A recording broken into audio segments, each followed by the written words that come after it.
If you've ever tried to set up a budget, you know exactly how frustrating it can be. You sit down, right, with the best intentions. You stare at this massive spreadsheet. You try to figure out where every single dollar went last month, and then you just stop.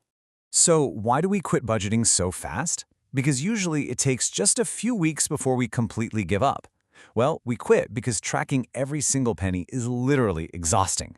Imagine having to log a $3 coffee every single Tuesday or trying to remember where you spent $10 last weekend. It's just unsustainable for most of us. I mean, we're human, right? We're not robots. Section 1. Why budgets fail. The biggest issue is that traditional line-item budgets are simply too restrictive. They just have way too many categories. I mean, do you really need a separate fund just for artisanal snacks? Probably not. These highly sophisticated systems actually cause a ton of anxiety. They're incredibly complicated to maintain, and honestly, they make us feel bad about perfectly normal purchases. And our greatest human weakness is that we tend to bail out entirely the moment life gets stressful or complicated. Which brings us to Section 2, the simple split. We're going to use a brilliant framework popularized by U.S. Senator Elizabeth Warren.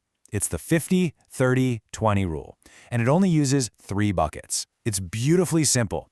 You divide your money exactly like this. Half goes to your essential needs, a third goes to your wants and fun stuff, and a fifth goes to your future security through savings and debt repayment. That's literally it. No category overload, just 3 simple slices of the pie. But hey, before you do any math at all, you absolutely must remember this crucial point. Use your net income. Do not use your gross salary. Net income is the actual money that hits your bank account. It's what is left over after taxes, healthcare, and all those other deductions. If you try to base this budget on your gross income, your math is going to be completely broken right from the start. Let's dive into Section 3, a real-life example. To really see how this works, let's use a realistic average monthly take-home pay of $4,000 as our baseline. Remember, this is post-tax money that's completely ready to be spent. It's already sitting right there in your checking account. Just look at how clean this breakdown is. Half of that $4,000 goes straight to your needs. That's $2,000 for rent, groceries, and bills. Then 30% goes to your wants. That leaves you with $1,200 entirely guilt-free for dining out, hobbies, and just having fun. Finally, 20% is for savings. That's $800 dedicated to your future security. See, you manage the whole shebang, but you micromanage absolutely nothing.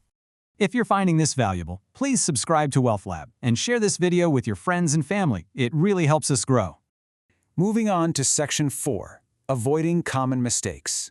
So, the absolute biggest trap people fall into with this system is kind of lying to themselves. We misclassify our expenses. Things like groceries, basic transport, and utilities, those are true needs. But that organic oat milk, an expensive gym membership, a premium Netflix subscription, those are definitively wants.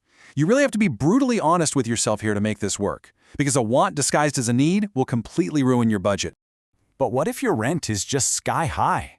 We know that in expensive cities, housing alone might chew up a massive chunk of your income. Well, the beauty of this rule is its flexibility. You can absolutely adapt the split to 60-20-20. You just drop your wants down to 20% to cover those really high living costs.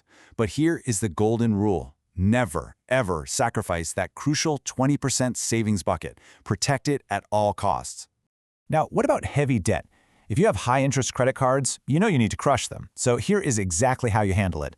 Your minimum monthly loan payments actually count as basic needs, but any extra payments you make to pay it off faster, those count as savings because they're actively building your net worth. You can even temporarily shift to a 40-30-30 model. You basically dedicate 30% of your income to aggressively force that debt down. Let's make this entire system nearly automatic with 3 really simple steps. First, calculate your true take-home pay. Second, automate your savings the very day after your paycheck hits. Make that decision once and just let the bank do the hard work for you. And third, here is the real secret sauce. Only track your wants. Seriously, just keep an eye on that 30% fund bucket, because if you do that, the rest takes care of itself. You see, this rule is way more than just a budget. It's a total mindset shift. It gives you the permission you need to enjoy life today while still securing your tomorrow. So I want you to ask yourself, what is the very first want you're going to fund with your guilt-free 30%? Thank you for joining us today. If you haven't already, don't forget to subscribe to Wealth Lab. We'll see you in the next one.